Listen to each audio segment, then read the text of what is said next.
أعوذ بالله من الشيطان الرجيم بسم الله الرحمن الرحيم وین خفتم او که چېرې تاسو یریدئ شقاق بینهما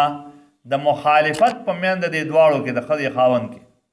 فبعثوا حکما نو ولیږئ تاسو یو دریم غړی من اهلي د کور والو د دې سړي نه د طرف د دې سړي نه وحکما او بل دریم غړی من اهلیا د طرف د دې ښځې نه د کور والو د دې ښځې نه نو دی بلل شي خبرې تر به په میاس کې وکړي ان یریدا اصلاحا که چې دواړه اراده لري د اصلاح یوفق الله بینهما موافقت براولي الله تعالی په میند دې دواړو کې ان الله کان علیما خبیرا بشک الله تعالی دې عالم او خبردار واعبدوا الله عبادت کوي دی الله تعالی نه الله یک یو امنه ولا تشرکوا به شیئا شریک مگر د الله سره هیڅ شی وبالوالدین احسان کوي نیکی کوي د مور او پلار سره احسان کول وبذل قربا د رشتہ دارانو سره ول یتامى د یتیمانو سره ول مساکین د مسکینانو سره والجار ذل قربا او هغه گاونډي سره چې د رشتہ داروم دي والجار الجنوبي هغه گاونډي سره چې هغه بعید دی لری دی فرشتہ کې لری دی یا کور لری دی نو خو سره کو او صاحب الجنب او هغه ملګری سره د اړه خوا کې د کم ملګری ناستی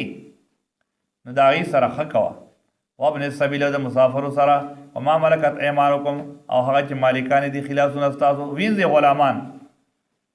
نو د هغې سره هم ښه کوه ان الله بشک الله تعالی لا یحب نه خوښوي من کان مختالا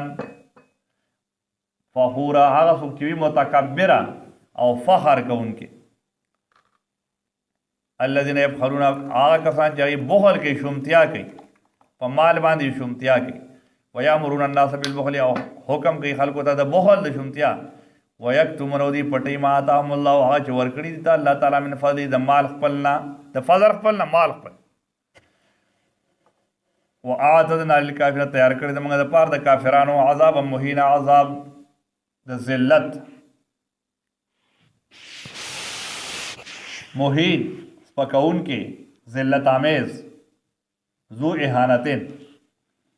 والذین ينفقون اموالهم هغه کسان چې هغوی خرج کوي مالونه خپل رعاء الناس د پاره د ریاکارۍ د خلکو ته ښایي چې ما دومره مال دا ورکه خیراتي مې دومره مال ورکه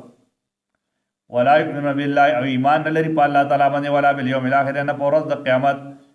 ومن یکن الشیطان هغه څوک چې وي شیطان له د هغه دپاره قرین ملګری فساء قرین ډېر ناکاره دی دغه ملګری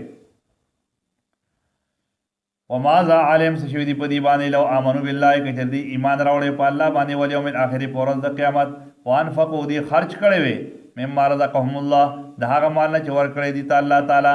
وکان الله بهم علیم او دی الله تعالی په دې باندې خبردار ان الله بشک الله تعالی لا یظلم مثقال ذره ظلم نه کوي په برابر د یو ذرې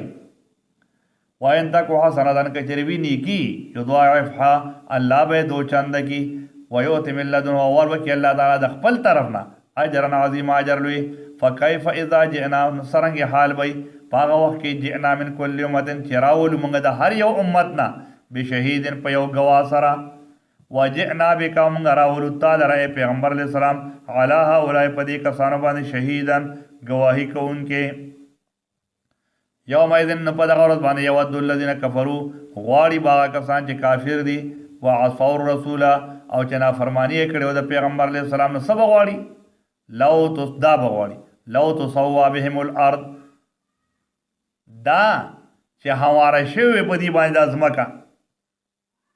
بس بیاړو دا راژوندي شوې نه وي